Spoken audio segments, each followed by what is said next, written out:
Assalamualaikum warahmatullahi wabarakatuh. Saya Agus Syakir, calon guru penggerak Angkatan 8 dari Kota Kediri, akan memaparkan kesimpulan dan refleksi pemikiran Ki Hajar Dewantara pada modul 1.1 koneksi antar materi. Pendidikan dan pengajaran dua istilah yang berbeda. Menurut Ki Hajar Dewantara, pendidikan adalah memberi tuntunan atau menuntun terhadap segala kekuatan kodrat yang dimiliki anak agar ia mampu mencapai keselamatan dan kebahagiaan yang setinggi-tingginya, baik sebagai seorang manusia maupun sebagai anggota masyarakat.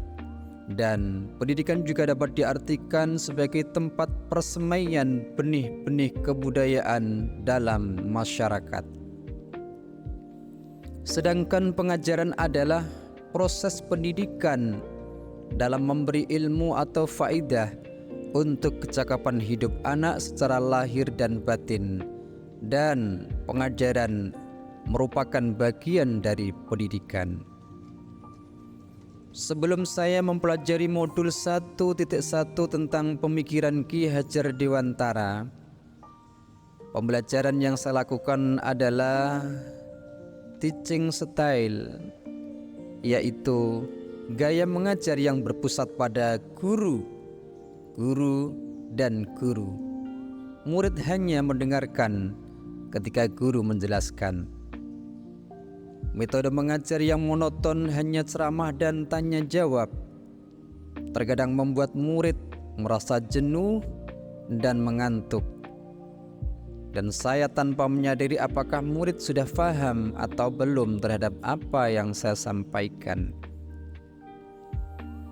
Dan saya juga menganggap bahwa murid yang pandai itu mereka yang mendapatkan nilai kognitif yang baik tanpa mempertimbangkan nilai aspek yang lainnya. Pembelajaran yang saya lakukan hanya sebatas menyampaikan materi, dan ketuntasan materi lebih penting daripada memahami karakteristik murid yang berbeda-beda. Setelah saya mempelajari modul 1.1 tentang pemikiran Ki Hajar Dewantara, saya menyadari bahwa apa yang saya lakukan selama ini kurang tepat. Sebaiknya pembelajaran yang saya lakukan adalah student center, yaitu murid seharusnya sebagai subjek pembelajaran, bukan sebagai objek pembelajaran, atau pembelajaran berpusat pada murid. Seharusnya murid diberi ruang seluas mungkin untuk mengembangkan potensi yang ada, dan murid juga diberi kebebasan untuk mengemukakan pendapat, berekspresi, dan berkreasi sesuai dengan metode atau model pembelajaran. Guru seharusnya sebagai fasilitator dalam proses pembelajaran, dengan ikhlas, sabar, dan penuh tanggung jawab agar pembelajaran menyenangkan. Dalam mengajar, guru sebaiknya tidak monoton, tetapi harus kreatif, inovatif, dan kolaboratif agar pembelajaran lebih menarik dan disenangi oleh murid.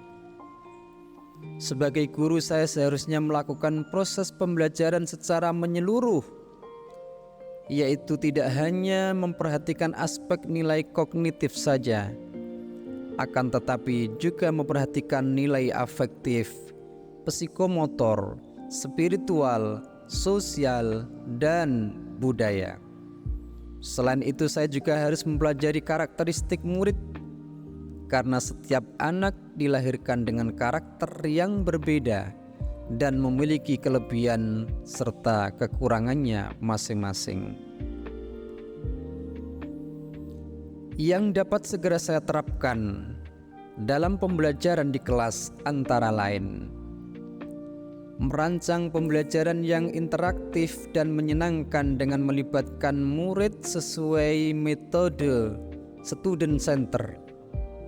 Artinya, pembelajaran berpusat pada murid, mendengarkan aspirasi dari murid, mengetahui dan mencari solusi terhadap permasalahan murid, serta membimbing murid dengan cara menuntun, bukan menuntut. Menerapkan pembelajaran yang berpikir kritis, kreatif, inovatif, dan kolaboratif. Melakukan penilaian yang menyeluruh, meliputi aspek penilaian kognitif, afektif, psikomotor, spiritual, sosial, dan budaya. Dan berusaha memahami karakteristik murid yang berbeda-beda. Demikian yang dapat saya sampaikan. Semoga saya bisa menjadi teladan bagi murid. Wassalamualaikum warahmatullahi wabarakatuh.